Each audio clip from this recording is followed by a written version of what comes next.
Orang Kudus. Sobat Katolikana, saatnya kita simak kisah orang kudus yang dipersembahkan oleh Radio Katolikana. Penulis naskah Arif Setiawan.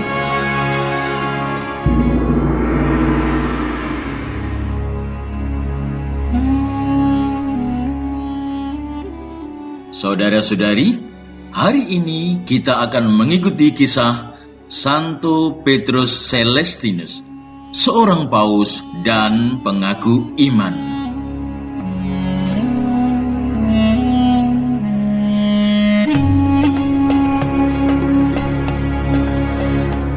Petrus Morone, demikian nama kecil Santo Petrus Celestinus. Beliau lahir di Italia pada tahun 1210.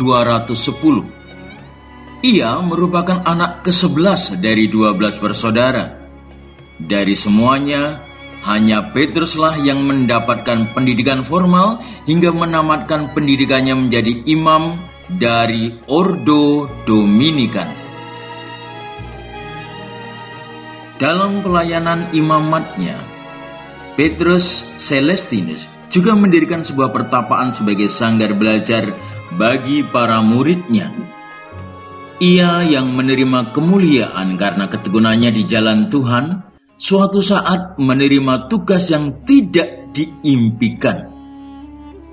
Pada waktu itu, kira-kira sudah 27 bulan lamanya, gereja tidak dipimpin oleh seorang paus. Para kardinal belum mencapai kata sepakat untuk memilih seorang paus. Akhirnya, atas dorongan Roh Kudus, para kardinal menemui Petrus dan memintanya menjadi paus. Bingung saya ini. Lah kok pilihan sebagai paus jatuh pada diri saya? Ngimpi apa aku iki? Pertapa tua itu sangat keheranan atas pilihan yang dijatuhkan pada dirinya. Bahkan ia sendiri merasa tidak mampu menjadi pemimpin gereja Kristus dan karena itu menolak pinangan menjadi paus. Tetapi karena Tuhan berkehendak, Petrus Celestinus tidak berhasil membendung tawaran ilahi itu. Hingga akhirnya ia ditahbiskan menjadi uskup dan dimahkotai sebagai paus dengan nama Celestinus. Sementara itu kesederhanaan dan usianya yang sudah sangat tua menjadikan Raja Carlo dari Napoli penipu yang pintar dan licik, menyalahgunakan kejujuran dari Celestinus untuk kepentingan dirinya sendiri. Gereja menderita kerugian besar karena ulah Raja Carlo. Demi keamanan di dalam tubuh gereja, Celestinus yang sudah tidak berdaya menangani semua masalah gereja, meletakkan jabatannya yang baru berjalan 4 bulan di depan para kardinal. Saya lebih enjoy menjalani hidup di pegunungan daripada di sini sebagai paus. Mumet. Tetapi keinginannya untuk kembali bertapa itu tidak direstui oleh para kardinal. Sebagai gantinya, Celestinus diberikan sebuah tempat pertapaan yang sunyi di dalam sebuah puri. Di dalam puri ini, ia kembali pada pergaulan mesra dengan Allah dan para orang kudus, hingga ia meninggal dunia di usia 86 tahun.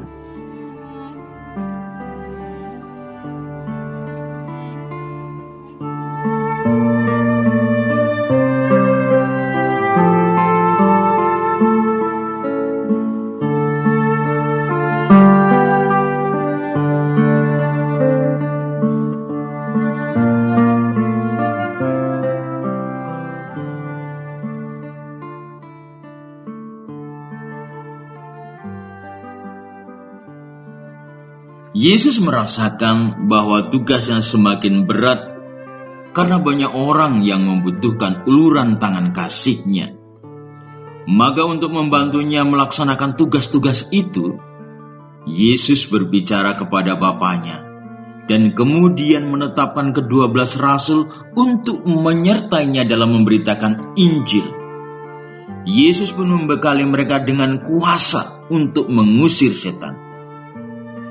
Pada zaman ini, Yesus pun sangat membutuhkan kesediaan kita untuk mengikutinya. Kita bisa menyaksikan di negara kita ini bahwa semakin banyak orang yang membutuhkan pertolongan. Banyak orang yang dibelenggu oleh sistem yang ada. Banyak orang terpaksa harus berbuat dosa. Banyak orang yang ikut-ikutan melakukan hal yang tidak benar. Banyak orang hidup dengan seenaknya tanpa peduli akan yang lain. Semua ini nyata terjadi di sekitar kita, juga di dalam gereja. Semakin hari, kita mungkin semakin kehilangan tokoh gereja yang handal. Kelanjutan karya Yesus tampaknya semakin mengkhawatirkan. Apakah kita hanya berdiam diri? Hal-hal apa yang harus kita lakukan dalam melanjutkan visi dan misi Yesus? Yesus membutuhkan rasul-rasul yang handal pada masa kini. Butuh hal serius untuk mempersiapkannya. Semoga hal ini menjadi perhatian kita bersama.